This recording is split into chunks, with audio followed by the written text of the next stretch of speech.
항진균제는 진균의 증식과 성장을 억제하는 약물입니다. 진균은 손과 얼굴, 다리 등의 피부, 손발톱, 모발과 같이 피부 표면에 각종 감염증을 일으킬 수 있지요. 쉬운 예로는 손발톱 무좀이나 두피염 등의 원인이 됩니다. 또한 폐와 같은 내장기관과 혹은 피부 깊숙한 부위까지 침투하여 곰팡이를 일으키는 등 각종 폐질환의 원인이 되기도 하지요. 이때 항진균제를 먹으면 손발톱 무좀, 모낭염, 폐염증의 치료에 효과적일 수 있습니다. 바르는 항진균제도 있지만 그 중에서도 오늘은 가장 많이 생기는 손발톱 무좀과 치료제로 자주 쓰이는 먹는 항진균제 성분에 대해 집중적으로 살펴보겠습니다.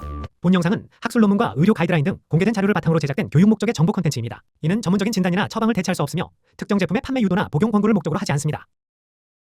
무좀의 원인은 곰팡이, 피부에 발생하는 대표적인 곰팡이 감염이 바로 무좀입니다. 곰팡이가 사람 몸에 번식하면 백선이라고 칭하는 것이고 발에 곰팡이가 피게 되면 무좀이라고 표현합니다. 무좀이 생기면 피부 사이사이에 곰팡이가 서식하는 것이지요. 문제는 기본적으로 이 곰팡이라는 녀석은 그 자체로 잘 퍼지는 특성이 있다는 것입니다. 특히나 약물의 침투가 어려운 단단한 손발톱 조직에 균이 보다 쉽게 침투할 수 있기 때문에 손발톱 무좀의 경우 다른 무좀에 비해 완치까지 오랜 시간이 걸릴 수 있지요. 따라서 손발톱 무좀의 경우에는 빠른 시간 내에 균을 완전히 사멸시키는 것이 최우선 목표가 됩니다.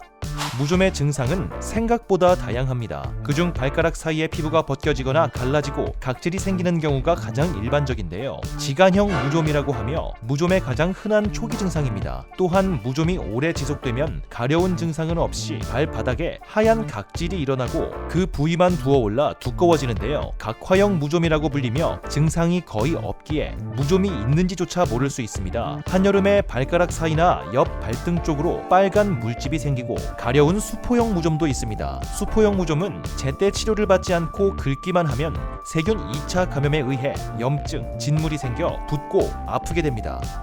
무좀균을 강력하고 안전하게 퇴치하는 항진균제가 있습니다. 바르는 항진균제도 있지만 바르는 약을 써도 증상이 완화되지 않는다면 먹는 항진균제를 고려할 수 있습니다. 먹는 항진균제의 경우 바르는 약보다 부작용의 위험은 높지만 그만큼 빠르고 효과적인 치료가 가능하다는 것이 장점입니다. 또한 치료 부위가 넓은 경우에는 바르는 약보다 먹는 약이 치료에 있어 보다 효과적입니다. 현재 국내에서 가장 많이 처방되는 먹는 항진균제로는 이트라코나졸, 플루코나졸, 테르비나핀 이 세 가지 성분인데요. 그중 테르비나핀 성분부터 자세히 살펴보겠습니다.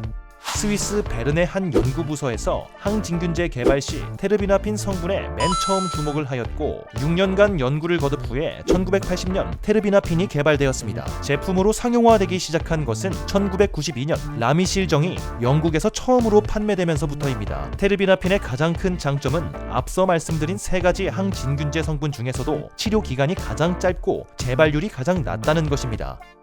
현재 국내에서 처방되는 먹는 항진균제의 경우 테르비나핀과 앞다투어 가장 많이 처방되는 것이 이트라코나졸입니다. 앞서 소개드린 테르비나핀과 비교했을 때 기전과 효과 면에서 큰 차이는 없습니다. 다만 이트라코나졸의 경우 위산 분비가 활발할 때 보다 흡수가 잘 되는 특성이 있습니다. 식후 즉시 복용하는 것이 가장 좋으며 따라서 제산제나 위산 분비 억제제를 복용해야 한다면 이트라코나졸 복용 1시간 전이나 2시간 후 복용하는 것이 좋습니다. 이 밖에도 플루코나졸이라는 성분의 항진균제도 있습니다. 플루코나졸의 경우 테르비나핀, 이트라코나졸에 비해 치료율이 보다 떨어지는 단점이 있습니다. 하지만 치료율이 떨어진다는 것은 그만큼 부작용 위험이 적다는 뜻이기에 항진균제 복용으로 인한 부작용이 심하게 나타나는 분들에게는 플루코나졸이 보다 유용하게 쓰일 수 있습니다. 손톱 진균증의 경우 6주요법, 발톱 진균증의 경우 12주요법으로 복용하는 것이 일반적입니다. 치료율의 경우 손톱 진균증은 80에서 90%, 발톱 진균증은 70에서 80% 정도로 알려져 있습니다. 복용 시 간에 무리가 갈 수 있으므로 간 질환 환자의 경우 복용을 주의해야 합니다. 이 밖에도 무좀 환자의 경우 정해진 기간 동안 복용을 하여도 무좀균이 잘 완치되지 않는다고 느껴 필요 이상으로 오래 복용하는 경우가 있습니다. 하지만 권장 기간보다 장기간 사용 시 부작용이 증가할 위험이 있으므로 가급적 권장 기간과 복용량을 지켜 복용하는 것이 좋습니다. 먹는 무좀약의 부작용으로는 드물지만 간혹 간독성 사례가 발생합니다. 사람에 따라 성분 자체의 간독성이 높게 느껴질 수 있으므로 음주나 다른 약과의 혼용을 가급적 주의하면서 사용하시면 가급적 부작용 걱정 없이 안심하고 드실 수 있을 것입니다. 이번 영상에 설명드렸던 연구 결과는 개인의 체질이나 조건에 따라 다르게 나타날 수 있으니 유의하시기 바랍니다.